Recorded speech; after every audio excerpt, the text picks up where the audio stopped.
There's a guy I know, and he'll post like blogs, or he'll post like a picture of himself, and he evaluates this, and he goes, okay, so when I would post, I'm looking for candidates we're hiring, right? And this is a guy, actually, I had placed this guy in the mortgage business back in the day when I was doing a lot of mortgage recruiting. And I got him the job, and he's now like the recruiting manager of this mortgage company. And so he's like, hey, man, like, look, I post a photo of myself, like a selfie, and then I'll post like, hey, hired 2 new loan officers today. And he's like, and you know what I find is that the difference is that, or I'm like, hey, looking to hire some new loan officers. He goes, when I post a picture of myself or with somebody else, I get infinitely more likes than when I do if I just post the status. Really? So I thought about that. And I thought, this is very interesting. But then you get certain people who start posting pictures of dogs. Right.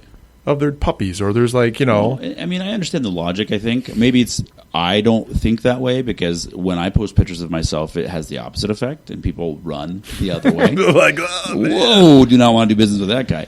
No, but I mean, think of it from a realtor's perspective. Their faces are on everything. It's a branding thing, so I can understand it from that perspective. Right. Oh, that guy, he does this. This guy, he does that. You recognize faces. What do you think about these people with profile pictures, and it's like they're like suited out? Well, I have a suit in my picture. Do I like it? No, but my company did it. You know, we had, I wouldn't go as far as saying glamour shots, but we had a professional photographer take our pictures. I hate it. I absolutely hate it. And I just don't get around to changing it. Does that scare people away? Maybe. I don't know. That's good, man. That looks good. I mean, you take the face away. You look like you're forcing a smile. I mean, I know you're smiling. This looks like you're my outfit was sharp. The face could use some work. So little do people know about Ryan. I don't know if we touched on this in the intro podcast, but Ryan before used to run a suit company. Right. Was it Metric Suits or Modern Suits? Metric Suits. Had a custom tailoring suit company, by the way. So Ryan, I'll tell you, out of a lot of people I know, my man is dapper. You know, a suit can make any man look better. That's kind of my philosophy. But I think I agree with the direction you were going. I don't necessarily think that you have to or should be in a suit in your LinkedIn profile picture. We have 320 mutual connections. I know, isn't that crazy? So we know 320 of the same people, which we probably don't know most of them. But they're connected. I mean, there's I can see the face of a person right here. I have no idea who this person is, but I'm connected to them apparently. So I bet we have more mutual connections on LinkedIn than we do on Facebook. Well, you know what? I went through a purge on Facebook recently, so I'm only down to like 200 connections. You got rid of all those conservative friends you have? Kept those guys. So anyway, so on my profile picture, you know, what I noticed is that I was one of these like people who was in a suit. Right. I was like one of many people who have a face. Like I'm a guy in a suit in a circle. Right. My cover photo. Your cover photo is some Ethernet cables with some fiber optics. Because I like technology. Because you like technology. So you're branding yourself there. So, you know, I had a picture and I just was like, you know what? Let me give this a shot and see what happens. But I posted a picture of me and one of my kids.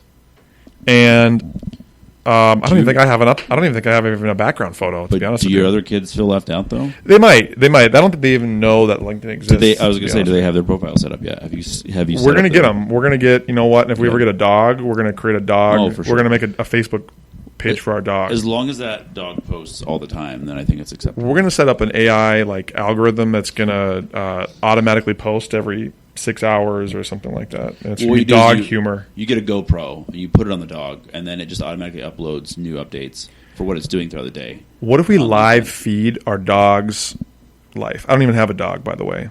Yeah. You know what's sad is people do that. I read an article, it was Southwest Magazine, a guy who set up a camera on his lawn for over, I don't know, a couple years. He just filmed his lawn and all the stuff that happened around that. And the amount of viewers that he got it's like the Truman Show. You just log in and you watch a live feed of this guy's lawn growing. Well, you know that I read this earlier in the year. Maybe it's increased since I've seen this stat. 65 years of video is uploaded to YouTube every day. Jeez. 65 years of video is uploaded. So you have a lot of streaming watching to do. It never disappears, guys. Never It's disappears. all Be in the careful. cloud. Be careful. It's all up It's there. all in the cloud. So yeah, but I put a picture up here like this, and you know what I noticed? I noticed that a significant more amount of people were responsive to me. And maybe this is what I thought, because I'm humanizing myself, because I'm showing you. Yeah. Oh, hey, by the way, Yeah. because a lot of people, I think, when their sales reps calling, is they think they dehumanize. It's like when we're driving in a car. So you're driving a car, someone cuts you off, right? Somebody flips you the finger. I drove my Jeep up to Flagstaff the other day. Has no doors. Did you paint it red, by the way? No, that's my mom's Jeep. Okay. So driving up to Flag, 2-hour drive, right, going 50 miles an hour because this thing's, not very fast. People were very polite to me, and they would let me go. They would wave. There was no, cutting me off, crazy stuff, even though I was going a lot slower than everybody. Right. But it was because I was exposed to them, and I was humanized, and I was not behind a barrier. Yeah. And what happens, I believe, is the same idea, right? So people are more inclined to want to flip you off or cut you off or be rude on the road when you're in your, $90,000 ride that you drive around in, right? Well, and it's you said it, the humanization. Think about it this way. Think about how tough people are on the internet with their comments or on blogs.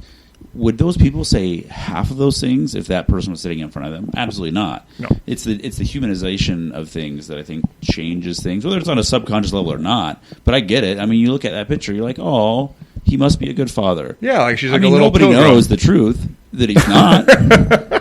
I'm kidding.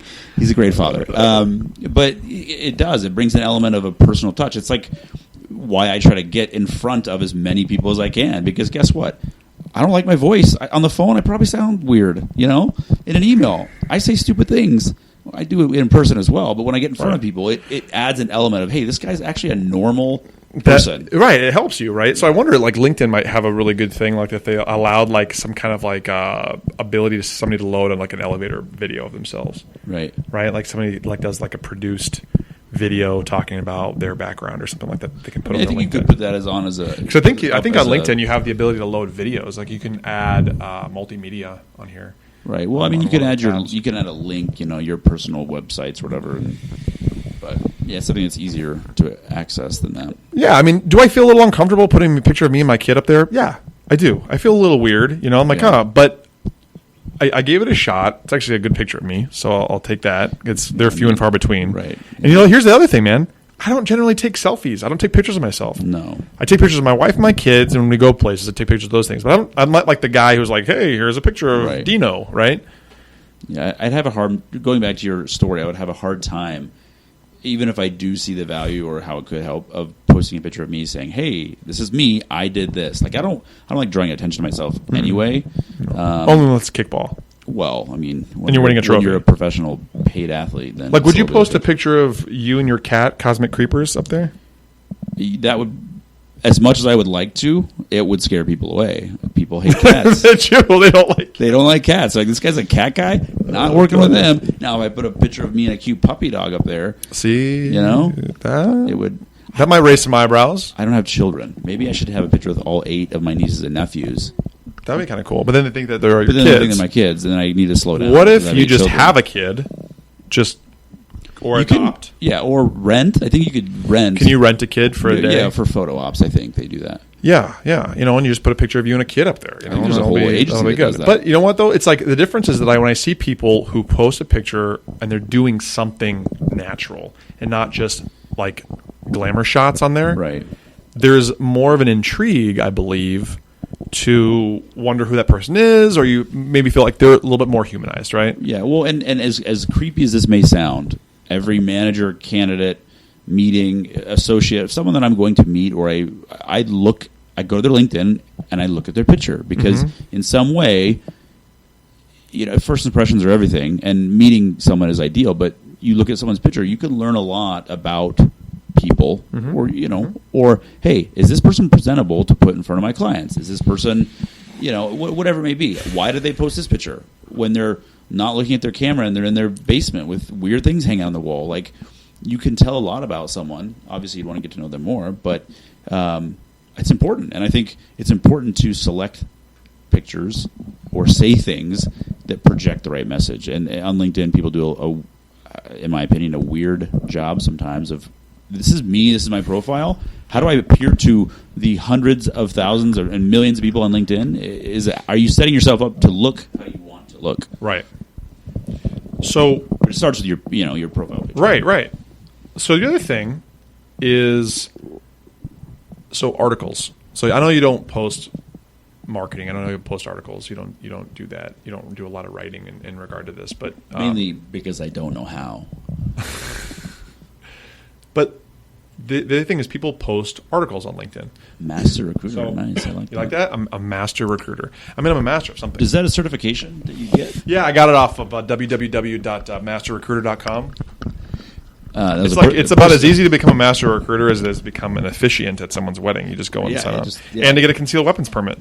Right. Apparently, you don't even need it. You actually sit through at least 4 hours of class for that. So I guarantee you didn't sit through 4 hours of recruiting class to get your certification. Oh, but see, right here on my LinkedIn profile, I have media. We have the Startup Talent Consortium overview video that I posted. Right. So you could put, in essence, like a little, hey, this is me kind of video, right? It doesn't tell you click-throughs, like how many people click it, though, do you? Or does it? I don't think so. I have to go to the YouTube because it's a YouTube video. So I have 8 articles because I see 7 more articles here. So let's see here. So I have, I think most 8, of these. Right? So I put all these articles. Now, here's the deal, though. Check it out. You could do sensationalism, clickbait, right? You could do I have one. I got the most views out. And I think it's because I posted a picture of a guy flipping a desk over. Like phase 1, phase 2, he's looking at the desk. Phase 2, he's flipping the desk over. I would read that just because that's literally on my bucket list of something. You just want to just go. A fully set dining table and flip it over. That's flip it. So this one was called Quit Your Job. Okay? It got 4,498 clicks on the article. Okay? Prior to that, I posted one. This one was done September. The one before that I did was March 3rd. And that was How to Work with Recruiters, 10 Tips for Employers. Okay. Now, Quit Your Job, it got all those views, got 124 likes, 13 comments, and 1 share. Okay. But actually, I think it got more than that because I had shared it a couple times. But I don't know. Did Sonia share it? Was it Sonia? My mother? Yeah, it's probably my mom because she's great. The one before that only had, what was it, like 400 views? 20 likes. 20 likes, 6 comments, right? And then there was the one about gamification, kind of an update post. It only got 114 clicks. It was a picture of Truman. And then there was another one about why are there bad recruiters? Only 245 clicks, got 28 likes, 7 comments, and 5 shares, right? So these are, not to toot my own horn, but these are great. This is great content. Right? So what I'm getting to here, the next one was Don't Follow Your Passion, 193 clicks. The one after that was Why is Recruiting Technology Broken? Okay, 78 clicks. Now, I'm not, there's some people on LinkedIn who are professional LinkedIn goers, these recruiters that are just, on LinkedIn all day long. Yeah. Right? And some of the stuff they post is stupid. Asinine, yeah. There was a girl who was on here who is a recruiter. I guess she's got a ton of connections, right? She's not at the point where you can only follow her because I think she added me at one point in time. She posted something saying I'm not a recruiter, I'm this, I'm that, I'm a yielder of talent. I'm not a role model. I'm not a, yeah. And it was probably one of the dumbest things that I've ever read. But you know what? You read it. I read it and I thought, I'm not liking that. However, it got 50,000, 100,000 likes, right? All these people started sharing it, and you're like, what in the hell? That's not good content. It's not catchy. It's honestly, I read it, and I'm like, I've heard this crap a million times in recruiting, and who's buying it? Right. Well, I think, I don't know if it comes down to the psychology behind it, or, I think there's a lot of things that play into it. Some of these things are merely a popularity contest. They are. And it's, this person is cool in my eyes. This person's attractive in my eyes. This person is, someone of influence. If I like it, if I read it, will they think I'm cool? Right. I think there's a lot that goes behind the scenes. I read a ton of articles, whether it's just online, on LinkedIn. Very rarely do I like it unless I'm profoundly like moved by it or think, gosh, this could help other people. Let me share this with somebody.